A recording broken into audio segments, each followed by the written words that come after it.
Hello बच्चों, कैसे हो आप। मैं आपकी आंटी आपके लिए नई स्टोरी लेके आई हूँ बच्चों। आज मेरी स्टोरी का नाम है असली परख। क्या नाम है? असली परख। एक राजा होता है। उसके तीन बेटे होते हैं। तो बड़े आराम से राजा अपनी प्रजा का पालन करता होता है। बड़ा मतलब कि काफ़ी हेल्पफुल होता है, दयापूर्वक होता है, बहुत अच्छा होता है अपनी प्रजा के लिए गलत काम कभी नहीं करता वो। तो ऐसे अब उसके वो थोड़ा बूढ़ा होने लग जाता है और उसके तीन बेटे होते हैं। वो सोचता है कि अब मैं अपने बच्चों को किसी को गद्दी दे दूं। तो जो उसका राजा का मंत्री होता है वो भी उसको यही कहता है कि अब आप राजा, आप थोड़े से बूढ़े होने लगे, काम छोड़ने से पहले आप अपने किसी के बेटे को राजगद्दी सौंप दो। अब उनको आप सारा काम संभालो और उनको सिखाओ अपने बैठे बैठे ही, ठीक है। तो राजा को भी बात सी ठीक लगती है। राजा कहते मैं तो कितने दिनों से यही सोच रहा था कि अब मैं बूढ़ा हो चला हूँ, अपने मरने से पहले अपने बेटे को काम सिखा दूँ, पर मुझे ये नहीं पता चलता कि मेरे तीनों बेटों में से असली समझदार बेटा कौन सा है। तो मंत्री उसको एक सलाह देता है। कहता आप ऐसे करो, तीनों बच्चों को 100-100 रुपया दे दो, तीनों लड़कों को, ठीक है। और उनको बोलो कि तीनों जो 100 रुपये में अपना महल भर देगा वो सबसे ज़्यादा समझदार होएगा, ठीक है। कहता हाँ, ये तो बात तुम्हारी ठीक है। राजा कहते ये मैं परख के देखता हूँ।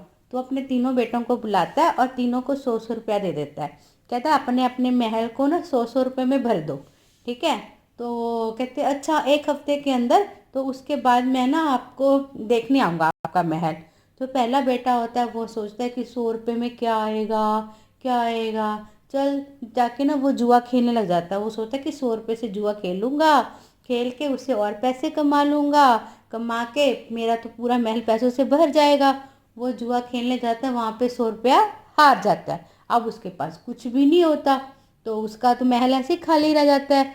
तो दूसरा बेटा होता है, वो क्या करता है, वो कहता है 100 रुपये में क्या आएगा, क्या आएगा। वो जितना भी कूड़ा करकट नहीं होता कबाड़ी से सामान, 100 रुपये में सारा भर लेता है। वो कहता है कि ऐसा पूरा महल भर जाएगा, सामान लगा के भरा भरा दिख जाएगा। तो वो कबाड़ी से ले आता है सामान और महल में अपने रख देता है। और जो तीसरा क्या करता है वो मैं आपको बाद में बताऊंगी। फिर ऐसे एक हफ्ता बीत जाता है। तो ऐसे क्या होता है, राजा देखने जाता है। तो राजा पहले अपने उसमें घर में जाता है, आए कहता है ये तो खाली है, कुछ भी नहीं रखा। कहता है पिताजी, उसका बड़ा बेटा कहता है क्या आएगा पिताजी 100 रुपये में, कुछ नहीं आएगा, मैंने सोचा जुआ खेल लेता हूँ, जुआ खेल के पैसे कमाऊंगा फिर भर लूंगा। तो उसको बड़ा होता है कि ये तो बिल्कुल मेहनती नहीं है, बिल्कुल वो नहीं है। वो कहता है अच्छा, वो कुछ नहीं बोलता, राजा चुपचाप चला जाता है। दूसरे के महल में जाता है। दूसरे में इतनी बदबू, इतनी स्मेल आ रही होती है। कहते इसमें क्या भरा है। कहता आपने 100 रुपया दिया था, 100 रुपये में क्या आता है, ठीक है। मैंने सारा कूड़ा करकट से सारा बखेर के सारे कमरों में फैला दिया, तो देखा भर गया ना सारा। तो वो तीसरे के महल के पास जाता है।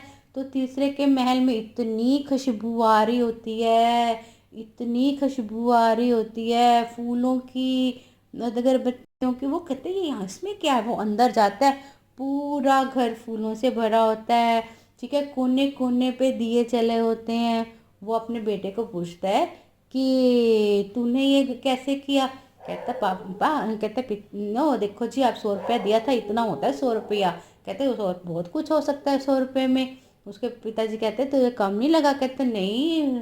कहता नहीं, कहता कोई काम नहीं लगा। कहता मैंने अगरबत्तियाँ ली, देखो पूरे घर में लगाई, खुशबू आई, अच्छी खुशबू आती है तो अच्छी सोच भी मन में आती है फूल खरीदे सारे, घरों में फूल बिखरा दिए सारे, एक एक कमरे में अगरबत्ती लगाई, फूल गए, दिए जलाए, दिए लाए, सारे घर रोशनी से भर गया। तो जितनी जितनी मतलब कि सस्ती चीज़ें होती हैं, छोटी छोटी चीज़ों से भी घर इतना सुंदर बन जाता है। तो राजा को बड़ा विश्वास होता है कि यही मेरा बेटा समझदार है। क्योंकि क्या कहता है, बाकियों ने तो मेरे सारे 100 रुपये की कोई वैल्यू नहीं समझी, इसको देखो 100 रुपया भी कितना बड़ा लगता है ना। तो कहने का मतलब होता है क्या है कि ये नहीं होता कि जो जब ज़्यादा पैसे होते हैं तभी चीज़ें खरीदते तभी खुशियाँ आती हैं। खुशियाँ तो छोटी छोटी चीज़ों से भी आ जाती हैं, ठीक है बच्चों। तो ऐसे उस राजा को बड़ी खुशी होती है कि ये मेरा बेटा सबसे ज़्यादा समझदार है, कि इसको भी पता है कि कैसे अपने या अपने आप में अपने घर को इतना खुश रख रहा है, तो अपने राज्य प्रजा को भी कितना खुश रहेगा कि यही मेरा समझदार बेटा है। तो राजा अपने उस छोटे बेटे को राजगद्दी दे देता है और उसको राजा बना देता है, ठीक है। तो सारी जनता बहुत खुश होती है ऐसे राजा जैसा, राजा का जो समझदार बेटा है उसको राजा बना के। ठीक है बच्चों, तो ऐसे हमें समझदारी पता चलती है कि असली समझदारी ज़्यादा पैसे खर्च में नहीं है, बल्कि अपनी सूझबूझ से कम खर्च में आप कितना ज़्यादा अपने घर को सजा सकते हो, किसी की हेल्प कर सकते हो, या कितना ज़्यादा उसको यूज़ कर सकते हो। ठीक है बच्चों, आपको मेरी कहानी पसंद आई हो तो लाइक करना और मेरे चैनल को सब्सक्राइब करना, और हाँ, जो छोटी सी घंटी है ना उसको तो ज़रूर दबा देना, ताकि आपको अगली नोटिफिकेशन मिल जाए। बाय बच्चों।